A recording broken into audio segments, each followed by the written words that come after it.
Dios que crea de la nada, un Dios omnipotente y todopoderoso que crea de la nada, y esta creación es ordenada y buena. Lo que Dios crea es un mundo ordenado y un mundo bueno. Por nuestra inteligencia sabiéndola encauzar de una manera recta y honesta, y esto el catecismo lo aclara, una inteligencia recta y honesta, porque la inteligencia se puede desvirtuar, porque la inteligencia se puede desviar hacia la mentira, hacia el engaño, y ya no es recta y ya no es honesta, y bueno, pues de repente pierde o puede perder rumbo la razón, la inteligencia. Pero una inteligencia llevada con rectitud y con honestidad se puede o es capaz de entender lo que Dios nos dice por su creación. Es decir, el hombre, el ser humano es capaz de entender, de conocer a Dios por la creación, de una manera básica, sí, que ya después se redondeará por la revelación, pero el ser humano, por su misma inteligencia, por su misma razón, insisto, cuando es recta y cuando es honesta, es capaz de Dios, es capaz de conocer a Dios por la creación en general. Dios saca o crea desde su bondad divina y todo lo crea bueno. Así lo afirma el libro del Génesis. Si recordamos, en el primer capítulo del libro del Génesis, cuando se nos narra esta obra de la creación, nos dice: y Dios crea el cielo y la tierra, y vio Dios que era bueno. Dios crea las constelaciones y dice: y Dios vio que era bueno. Y así, en cada una de las obras que Dios iba haciendo, el libro del Génesis afirma que era bueno, que Dios lo había creado bueno.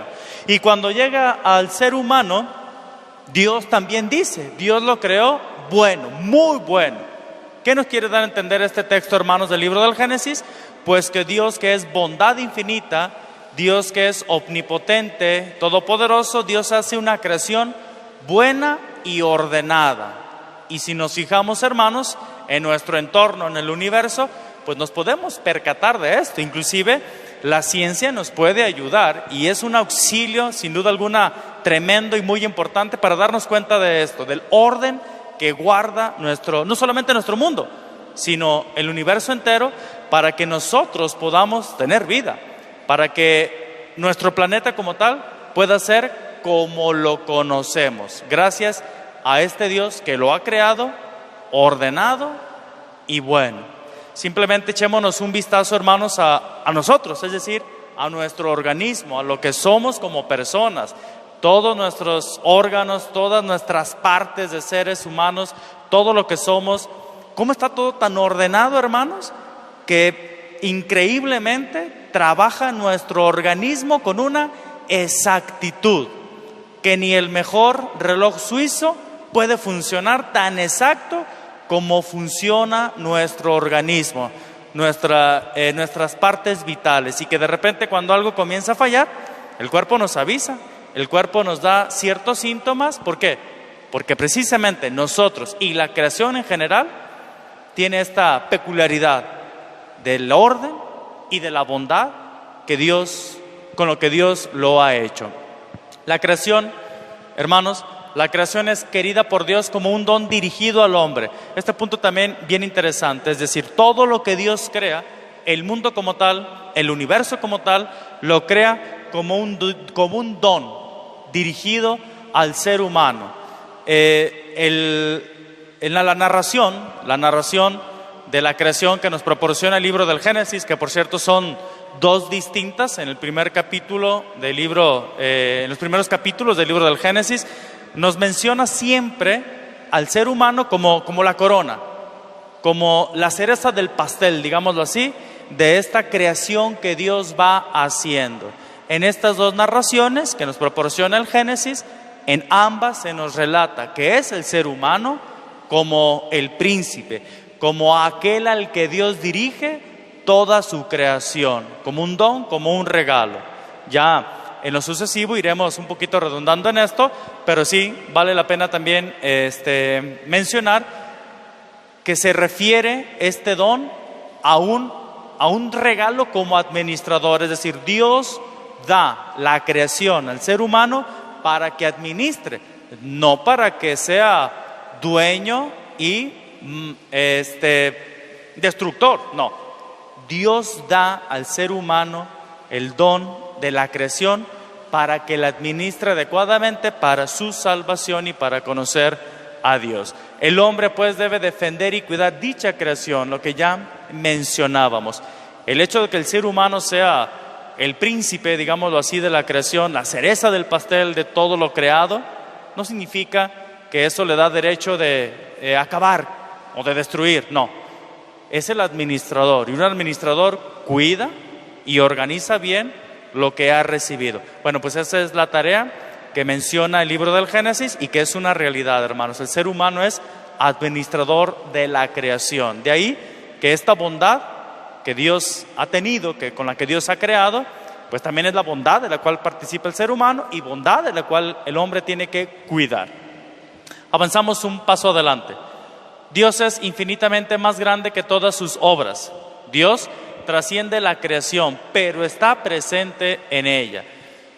Ciertamente, hermanos, Dios es omnipotente, omnipresente y trasciende toda su creación. Pero, puesto que la creación es obra de Dios, pues queda ahí como su huella, como su impronta.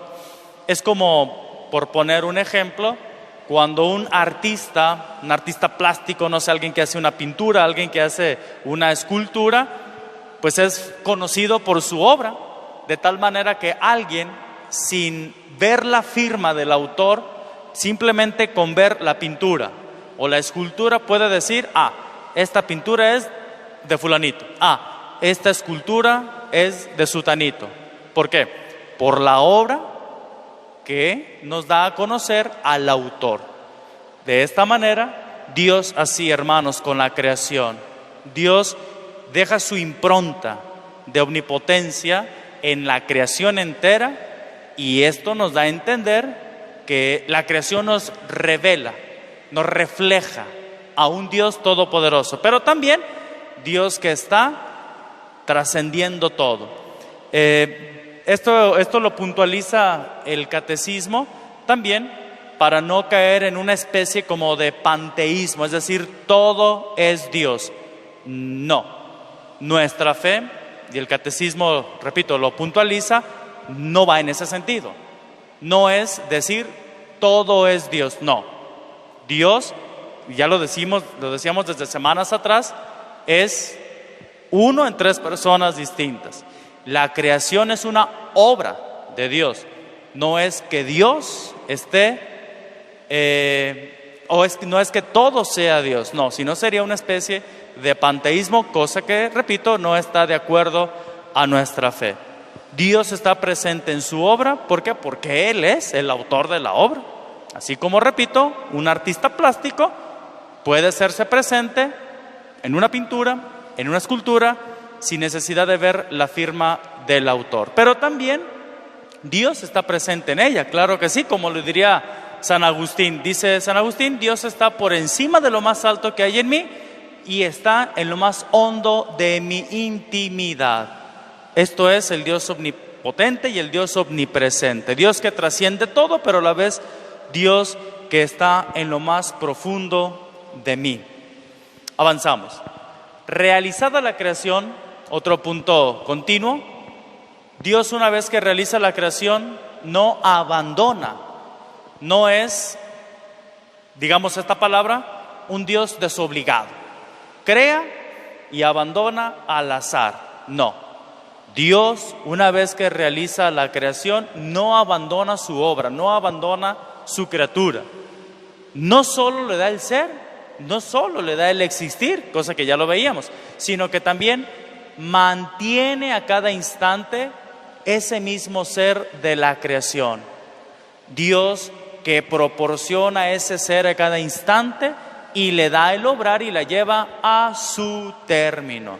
Dios pues que acompaña su obra. Dios no abandona, no es un Dios desobligado que dice yo ya hice todo, listo, me voy. No, Dios crea, pero también Dios acompaña su obra. Dios es reconocer que Dios acompaña, pues sin duda alguna que es fuente de gozo y de confianza. Es decir, una vez que aceptamos que Dios acompaña, pues esto nos da alegría. O sea, el saber que Dios no abandona su obra, el saber que Dios sigue presente con nosotros, el saber que Dios no se ha olvidado de su creación, ni mucho menos del ser humano. Esto es fuente de gozo, pero también es el catecismo de confianza. Ahorita retomaremos este punto. ¿Por qué de confianza? Pues claro, sabiendo que Dios está con nosotros, pues tenemos que confiar en Él. Sabiendo que la obra de la creación está en manos de Dios, por supuesto que esto nos tiene que dar paso a la confianza en este Dios que acompaña, que vela, que no nos deja solos, ni deja sola su creación. La creación pues tiene su bondad y su perfección propias, claro, pero no salió plenamente acabada de las manos del Creador. Este es un punto bien interesante, hermanos, una cuestión que de repente puede ser hasta medio causa de conflicto, porque bueno, y ahorita lo tocaremos un poquito más a profundidad, pero bueno, la creación Dios la hizo buena, claro que sí, pero no perfecta. Esta es una cosa importante. Dios creó en su bondad y la creó buena, como lo dice el libro del Génesis. Y no solamente bueno, lo creó ordenado y sabiamente todo creado. Pero la creación como tal no está acabada, no es perfecta, está en estado de vía, en estado de perfección. El catecismo utiliza este término: fue creada en estado de vía, es decir, hacia una perfección última, todavía por alcanzar. Como diría San Pablo, la creación entera gime, añorando la perfección última, añorando esta plenitud. Nosotros también como seres humanos, por supuesto. Llamamos pues, hermanos, providencia divina o divina providencia a las disposiciones por las que Dios conduce la obra de su creación hacia esta perfección. Por supuesto que todos hemos escuchado este término. ¿Cuál? El de la divina providencia. Y entendámoslo adecuadamente, hermanos. Cuando hablamos de divina providencia o de providencia divina, es lo mismo, no hablamos como una especie de cuarta persona de la Santísima Trinidad, no. Ni hablamos como de un Dios extra, no. Cuando hablamos en nuestra fe de la divina providencia, nos hacemos referencia o estamos haciendo referencia a las disposiciones de nuestro Dios. ¿A qué disposiciones? Bueno, por las que Dios va conduciendo su obrar, va conduciendo la creación entera hacia la perfección final, hacia la perfección última. Repito, la obra de Dios, la creación de Dios no es perfecta. Y esto no significa que Dios no sea todopoderoso, no. Dios en su infinita sabiduría, Dios en su infinita misericordia, en sus planes inescrutables, pues ha querido dar esta oportunidad de perfección. La creación misma como tal está tendiendo a la plenitud y a la perfección. Pero repito, Dios no abandona. No es que Dios deje solo al mundo, a la creación, al hombre. Dios acompaña en este camino de perfección. Y estas disposiciones que Dios va dando, que Dios va proponiendo, que Dios va disponiendo al mundo, a la humanidad entera, eso es la divina providencia. Un Dios que provee, un Dios que acompaña, un Dios que dispone lo necesario para que la creación, en especial obviamente para que el ser humano, llegue a la perfección. Entonces, este es el término correcto, hermanos, con el cual tendríamos que entender cuando nos referimos a la divina providencia. Insisto, no se refiere ni a la como una especie de cuarta persona de la Santísima o de un Dios extra, no. La providencia divina son las disposiciones. Es el mismo Dios, por supuesto, en el que creemos, que provee, que ayuda, que dispone lo necesario para su creación entera. En nuestra devoción popular, en nuestra devoción particular inclusive, es decir, tenemos la sana costumbre, y claro que es sana costumbre, de pedirle en los días primeros de cada mes ayuda a la divina providencia. Y esto por supuesto que está bien, y no solamente el día primero, lo podemos hacer cualquier día de nuestra vida, porque la divina providencia actúa todos los días, cada momento, cada minuto. La divina providencia no solamente actúa el día primero de cada mes, por supuesto que no. Si las disposiciones de Dios son para nuestro bien, pues por supuesto que Dios actúa para nuestro bien todos los días. Pero repito, es una sana costumbre, una sana devoción, el hecho de pedir, de invocar el día primero de cada mes a la divina providencia, y eso no tiene nada de malo, enfocando adecuadamente este término, ¿verdad? Sin desviar tampoco este sentido sano, como que es el que nos marca el catecismo. Este es el sentido original. Lo demás, bueno, vamos a tratar de evitar situaciones que desvíen a la sana devoción y a la correcta devoción o entendimiento de lo que es la divina providencia. Dios, pues, así lo afirma la Escritura, tiene cuidado de todo. A lo largo de la Sagrada Escritura, hermanos, los Salmos, no se diga, y en el Antiguo Testamento, pero de manera especial en Jesús, encontramos esto, un Dios que cuida de todo. Por eso nuestro Señor Jesucristo pide un abandono filial en la providencia del Padre, que cuida de las más pequeñas necesidades de sus hijos, como nos lo dice Mateo 6, del 31 al 33. Nos dice esta cita bíblica, por supuesto que ya la hemos escuchado. Dice Mateo: no andéis pues preocupados diciendo, ¿qué vamos a comer? ¿Qué vamos a beber? Ya sabe vuestro Padre Celestial que tenéis necesidad de todo eso. Buscad primero su reino y su justicia, y todas esas cosas se os darán por añadidura. Bueno, pues este texto de Mateo viene precisamente, hermanos, ad hoc a esta situación. ¿De cuál? De entender a Dios que es amoroso y providente. Un Dios que cuida de toda su creación, en especial del ser humano, en especial de nosotros, sus hijos. Y este texto que hemos leído, pues manifiesta plenamente a un Jesús que nos invita a eso, a confiarnos y a abandonarnos en los brazos amorosos y providentes de nuestro Dios, sabiendo que no nos va a olvidar, sabiendo que Dios no nos va a dejar solos. Bueno, este texto viene precisamente a redondear esto, hermanos, de la confianza que tenemos que tener en estas disposiciones de Dios, que es providente y que nos ayuda siempre, puesto que Él no se olvida de su creación, ni mucho menos de nosotros. Para la realización del designio de toda la creación, Dios se sirve del concurso de las criaturas. Dios pide participación, es decir, Dios también, al crear todo, Dios también le da chance, digámoslo así, a la creación entera, y de manera especial a nosotros, pues de participar en esta obra de perfección. Esto no es un signo de debilidad, ya lo decía hace un momentito. El hecho de que la criatura, o de que nosotros seres humanos tengamos esta opción de participar en la plenitud de la creación, no significa que Dios haya hecho las cosas mal, o que Dios haya hecho las cosas a medias. No, por supuesto que no. Esto más bien manifiesta la grandeza y la bondad de nuestro Dios Todopoderoso. El hecho de que Dios, así digámoslo, le dé la posibilidad a la creación, a las criaturas y de manera especial al ser humano, de hacer partícipes de esta plenitud por sí solos, es manifestación más bien, hermanos, no de debilidad de Dios, sino más bien de grandeza y de bondad.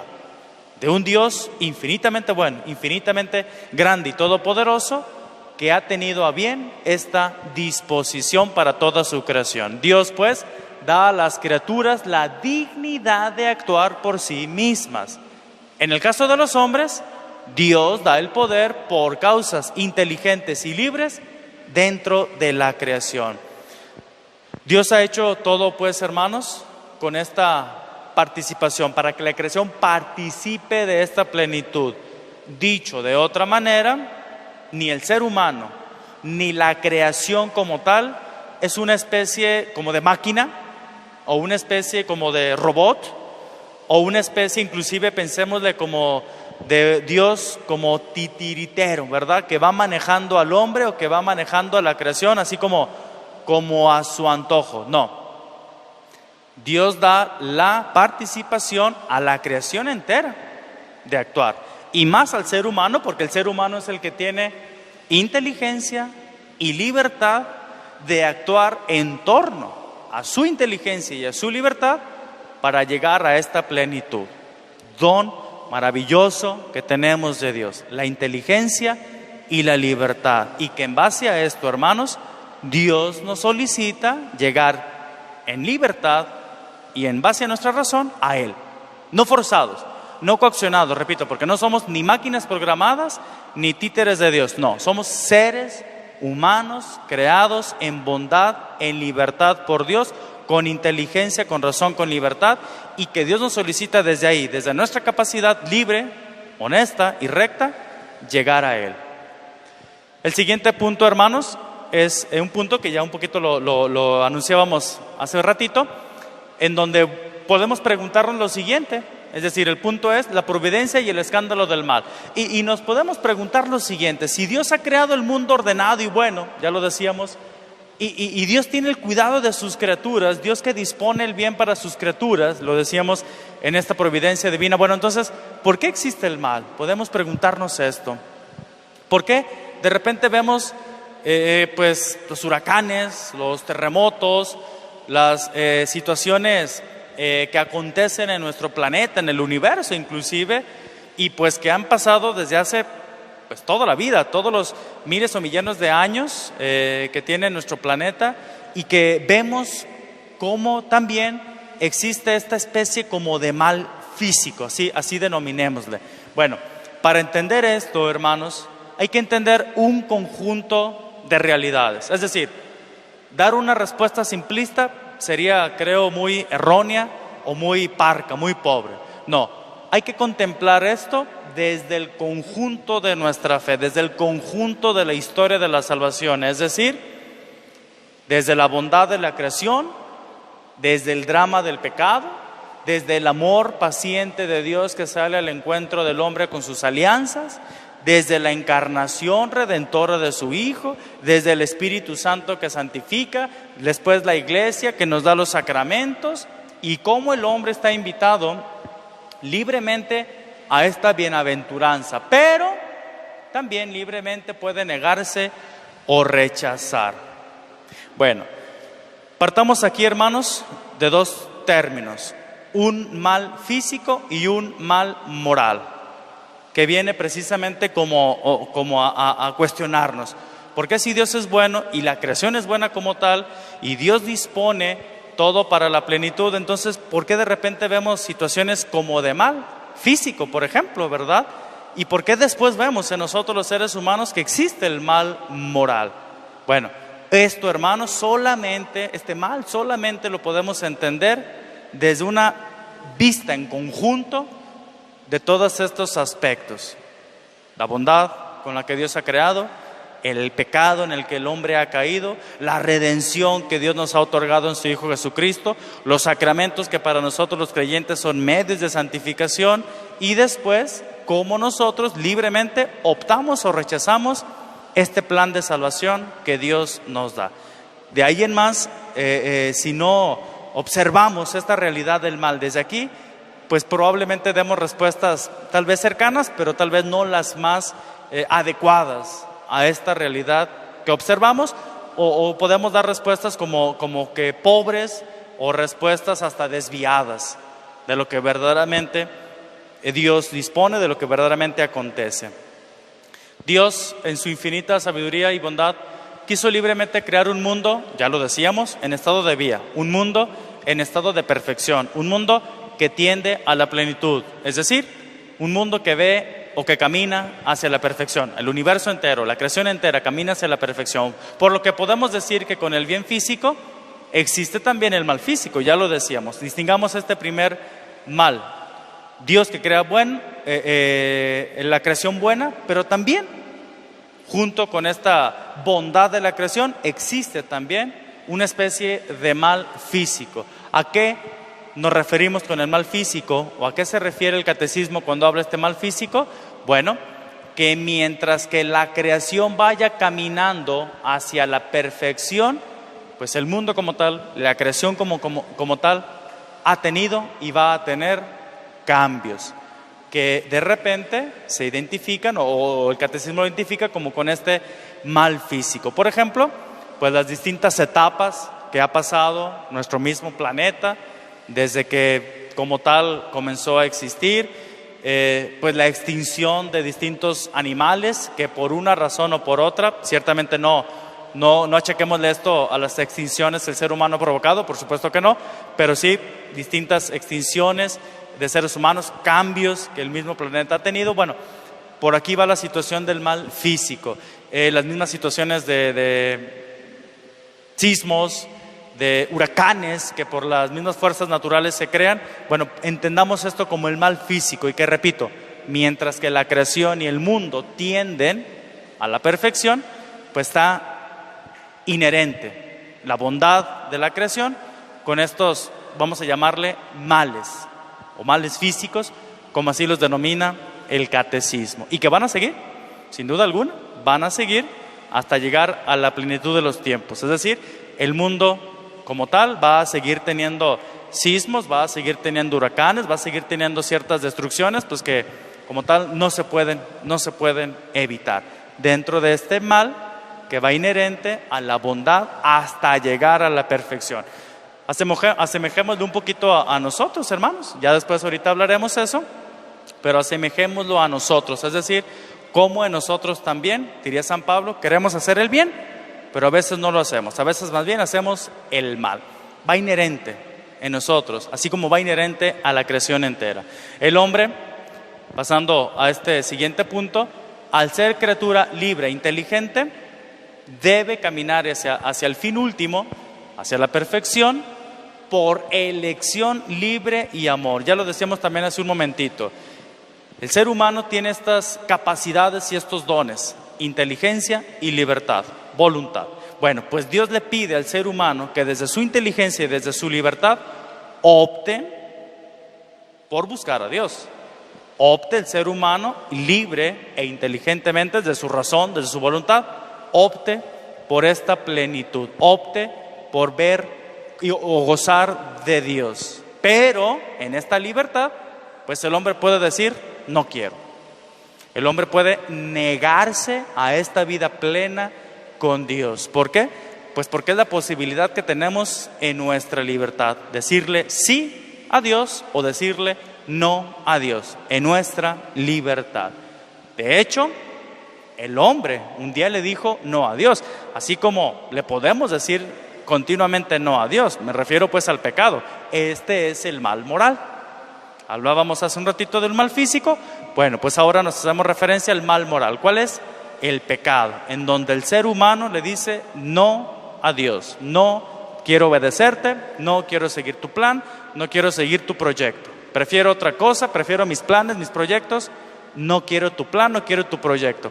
Ese es el mal moral, el pecado o la desviación que el ser humano en su inteligencia y en su libertad hace respecto a Dios. Es así como el mal moral pues entró al mundo respecto al pecado y a lo que nosotros pues podemos observar en nuestra vida, ¿verdad? Hacer el mal. Esto provocado por decirle no a Dios. Dios ciertamente no es la causa de este mal, es decir, no es que Dios haya puesto en nosotros esa semilla de maldad. Pues no, hermanos, ciertamente que no.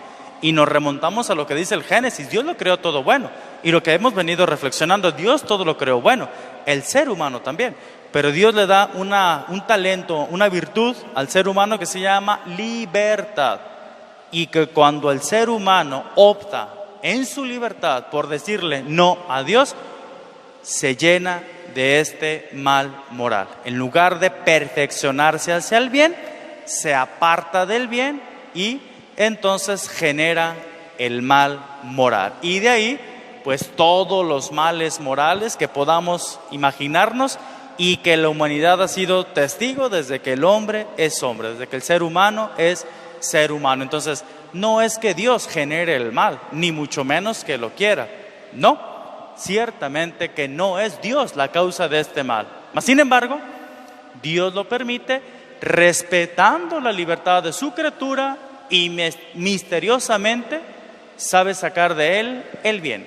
Dios, pues, a partir del mal, saca el bien. Si Dios permite que su criatura caiga en este mal moral, no es porque Dios se regocije del mal de la humanidad, no. Es porque Dios, a partir de ese mal, trata en sus designios, pues, como de buscar el bien o sacar el bien a partir de ese mal. Dios de los males saca bienes, como diría la Sagrada Escritura. Y el mejor ejemplo de esto, hermanos, lo tenemos en Jesucristo nuestro Señor. El mejor ejemplo de cómo Dios de un mal moral saca un bien es en nuestro Señor Jesucristo. Es decir, Cristo que muere, que es lastimado, que recibe un mal físico cuando pues él ningún mal había hecho, como lo reconoce el ladrón, que le dice ladrón al otro ladrón, pues nosotros justamente estamos aquí, pero ningún mal ha hecho. Y efectivamente, entonces la muerte de Jesús es causa pues del mal moral, del mal de la humanidad. Pero a partir de ahí, Dios genera bien. ¿Cuál? La resurrección de nuestro Señor Jesucristo y nuestra redención. Dios de este mal terrible saca un bien mayor. Por lo mismo, hermanos, esto es una constante en nuestro caminar, en nuestra vida, en nuestra existencia cristiana. Y más si lo enfocamos desde nuestra visión cristiana. Dios de los males saca bienes. Y si Dios permite el mal, es porque saca de él el bien, un bien mayor. No quiere decir esto también, hermanos, lo aclara el catecismo, es decir, esto no convierte al mal en algo necesario, digámoslo así, no convirtiendo esto en que el mal se convierta en un bien. No es, repito, no es que Dios quiera esto, Dios no es que quiera el mal o que el mal sea algo necesario. Por ejemplo, no es que la muerte de nuestro Señor Jesucristo haya sido algo planeado fríamente por Dios, pues no, sería un Dios despiadado. No fue así. Aconteció así por nuestro obrar como humanos, que libremente se optó por la condena injusta a Jesús, pero a partir de ahí Dios rescata lo bueno, o de ese mal Dios saca un bien tremendo, la redención y la resurrección. Insisto, no es que Dios lo haya planeado así, no es que Dios haya fríamente querido, voy a darle muerte a mi hijo. No, tampoco. Ni que Dios quiera nuestro mal, ¿verdad? No es que Dios quiera, como de repente se cuestiona, las guerras. No es que Dios quiera la muerte de inocentes. Por supuesto que no, que no. Entonces Dios sería despiadado y no va por ahí. Dios no es alguien que se regocije con nuestro mal. No. Nosotros, en nuestro pecado, en nuestro mal moral, en nuestra libertad, lamentablemente optamos por eso, por el mal moral, por el pecado. Y le decimos a Dios, no quiero seguirte, prefiero hacer el mal. Y Dios respeta nuestra decisión, no porque le guste regocijarse en nuestro mal, sino porque Dios respeta, pero a partir de ese mal, Dios ve en sus designios como enmendarnos la tarea, digámoslo así. Como esta famosa frase de que Dios escribe derecho en nuestros renglones torcidos. Lo que nosotros destruimos por nuestros pecados, por nuestras acciones malas, Dios de alguna manera en sus designios infinitos de sabiduría, de bondad y en su providencia, busca sacar de eso un bien mayor. Claro que hay males lamentables en la humanidad y eso no es querido por Dios, ni mucho menos creado por Dios. No, somos nosotros los que en nuestra libertad optamos penosamente por el mal. Si optáramos en nuestra libertad por el bien, bueno, pues creo que otra cosa sería. Bien,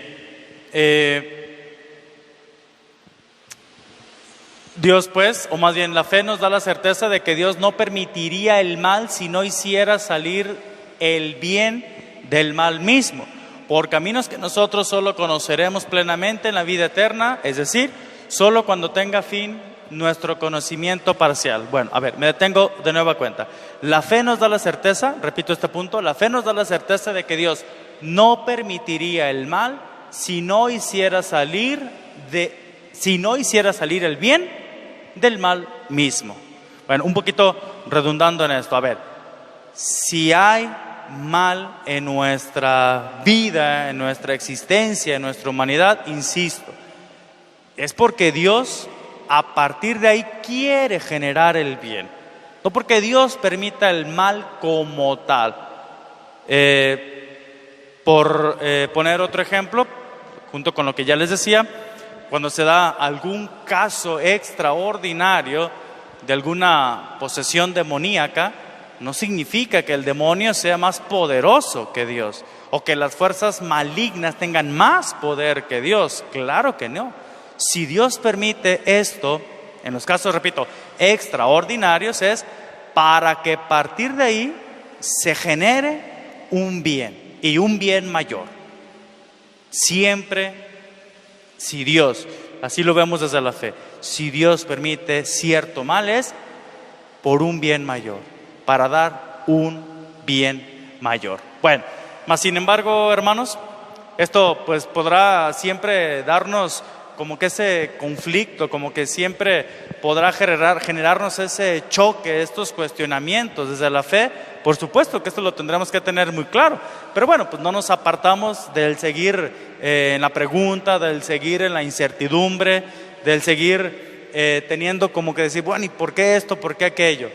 Hermanos, la fe nos da esta certeza y así lo tendríamos que asimilar y vivir, pero la verdad, solo lo conoceremos, o sea, todo esto lo conoceremos a plenitud hasta cuando lleguemos a la vida eterna.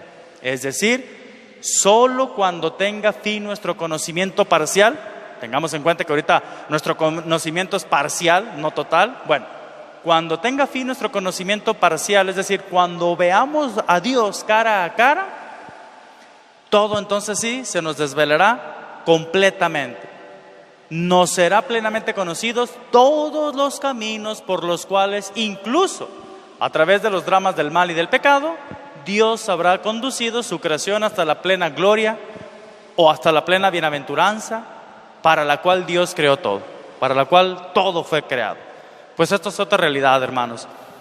Podremos preguntarnos, podremos cuestionarnos y sí, ¿por qué? Porque nuestro conocimiento es pleno.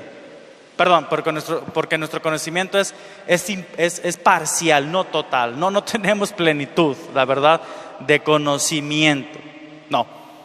¿Cuándo quedarán disipadas todas nuestras dudas? Hasta que lleguemos con Dios. ¿Cuándo entenderemos todos los designios que ahorita, pues de repente le buscamos por aquí y por allá y tratamos de entender? ¿Cuándo entenderemos todo? Hasta que estemos con Dios. Hasta que gozamos de la plenitud de la presencia de Dios.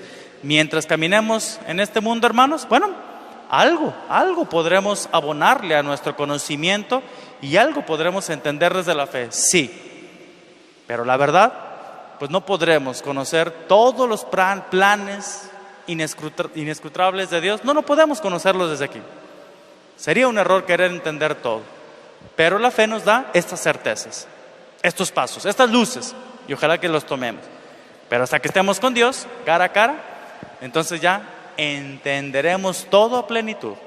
Dice el catecismo, hasta los caminos, entenderemos hasta los caminos por los cuales, ya sea a través del mal, ya sea a través de los dramas del pecado y del pecado, Dios habrá conducido su creación hasta la plenitud. Pero hasta entonces, mientras, bueno, pues seguiremos teniendo de repente ahí esas cuestiones, ¿no? Pero bueno, ojalá que nos tomemos, no de los errores.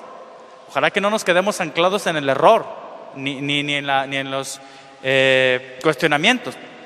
Que nos tengamos firmeza más bien en las certezas que nos da la revelación y nuestra fe y que por supuesto pues el catecismo es eso, una muestra clara de las certezas y de dónde tenemos que anclarnos. Bueno, pues hasta aquí concluimos, hermanos, esta catequesis, esta pequeña cápsula de nuestro catecismo. Les repito, aquí está de donde he tomado estos pequeños puntos, este pequeño resumen del número 299 y siguientes, que son los números que hoy hemos tomado. Para más formación, pues aquí está el catecismo. Hermanos, me despido dándoles la bendición. El Señor esté con ustedes y con tu espíritu. Y la bendición de Dios Todopoderoso, Padre, Hijo y Espíritu Santo, descienda sobre ustedes y permanezca para siempre. Amén. Nos vemos la próxima semana.